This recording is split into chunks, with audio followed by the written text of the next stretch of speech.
Speaking of scope, let's talk about how variable scope works.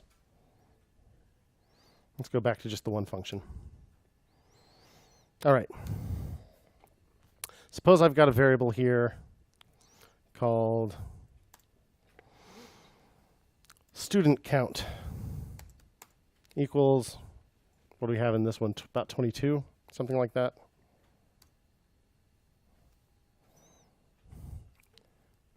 Can I get to student count inside here? Could I say A plus B plus student count? Yeah.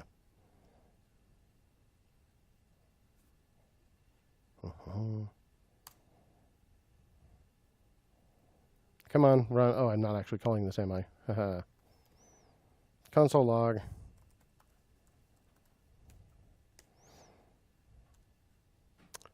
What's this thing called? Add.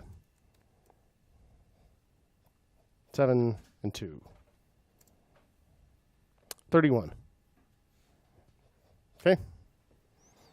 So that's fine. What if I create a variable inside add and try to use it afterward, like const sum equals A plus B plus student count, return sum. Okay, so far that's the same. But what if I then try to access that variable, say sum colon sum, explode, sum is not defined. So add has access to the variables declared in its surrounding context. That's because functions in JavaScript are something called closures, also called lambdas in other languages. And that's all that means. That means that the functions enclose the scope of their containing function. So inside add, I have access to the variables that I had access on the line before, basically. Make sense? But if I declare a brand new variable inside this function, that is local to this function. And as soon as the function ends, sum goes out of scope, and I can't get to it anymore. Make sense? What if I have a variable days of class so far?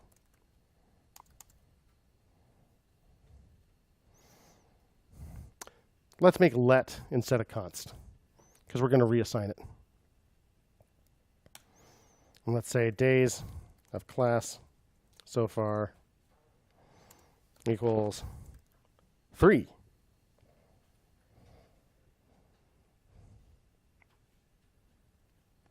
What's it going to be out here?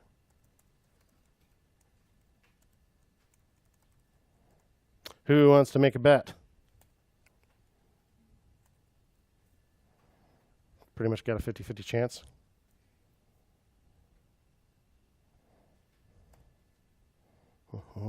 Let's just save this.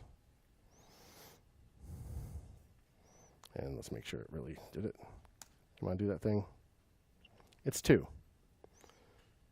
What the heck is up with that?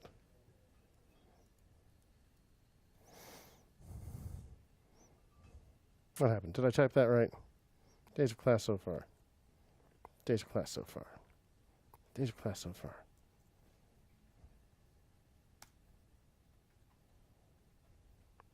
How many times is it printed 2? Okay, it's printed 2 a bunch of times. It must really be 2. So what's going on? We learned that we can get to these variables from inside here. So let's say console log from inside add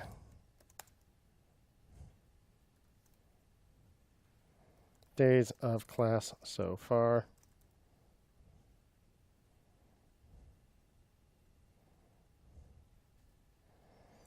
From outside days of class so far.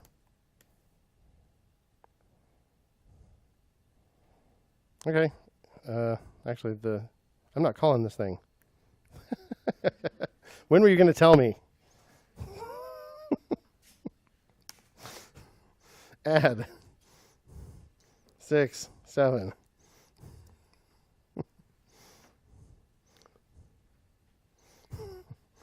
Let's just save this and start it over one more time. Let's just make sure everything's the same. Now now it's 3 down here, right? I mean, it's not that funny.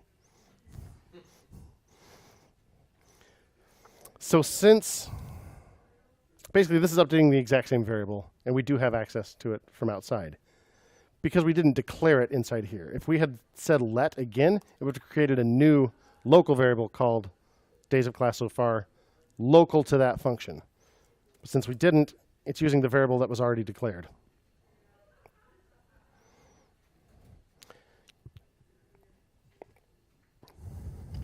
So what if we have, instead of another function, what if we have an if block? Let's say if true, const day is the string Tuesday.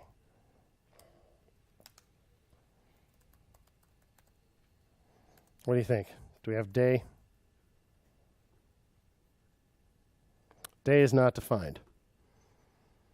So an if or a loop, basically almost any place that you see curly braces, creates a new scope when we use const and let.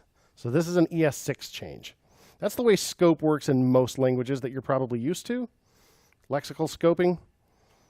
Anytime there's a new block of some kind, whether it's another function or an if or a loop, that creates a new variable scope.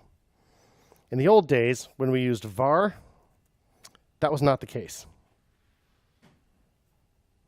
Now it happily prints Tuesday.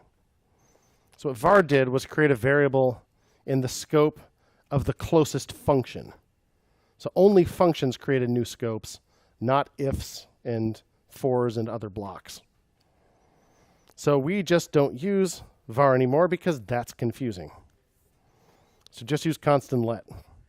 But you should know that that's how var behaves because you will still see it.